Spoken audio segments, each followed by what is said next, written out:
I met Sarah while trying to reunite with Mike. She was a friend of one of Mike's brief romantic relationships, and we hit it off right away. Sarah was everything I wanted in a partner: intelligent, amusing, caring, and breathtakingly gorgeous. We started dating, and for the first time in my life, I felt completely satisfied and cherished. My folks, however, were not delighted. They made snide jokes about Sarah being out of my league, and questioned what she saw in me. Mike, on the other hand, took an uncommon interest in my life. He was always asking about Sarah, wanting to know everything about her. At the moment, I was simply relieved that he appeared to be interested in something in my life. Looking back, I should have seen the red flags.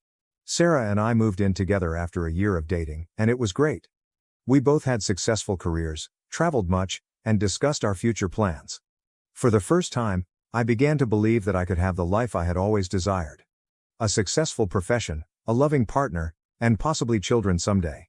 On our 4th anniversary, I proposed to Sarah. It wasn't anything extravagant, just a nice supper at home and a moving speech. I was overjoyed when she said yes. We planned on having a long engagement and taking our time planning the wedding.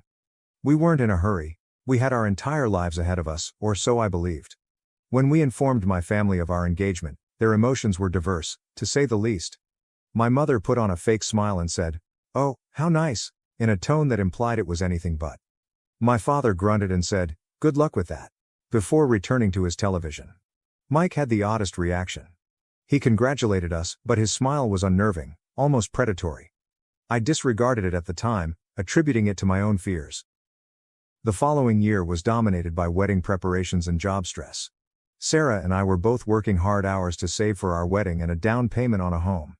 We weren't seeing each other as much as we used to, but I figured it was simply a phase. Every relationship has difficulties, right? Looking back, I should have noticed the symptoms. Sarah became distant, always on her phone, smiling at texts she dismissed as coming from work friends. She began going out more with her friends, returning home late and smelling of booze and cologne. I still trusted her entirely. I never imagined her cheating, let alone with my own brother. Sarah began to behave strangely a few months ago. She was temperamental, angry, and frequently nauseated. I was excited about the chance that she was pregnant. We hadn't been trying, but we had discussed having children someday. I began brainstorming methods to help her, such as nursery colors and baby names.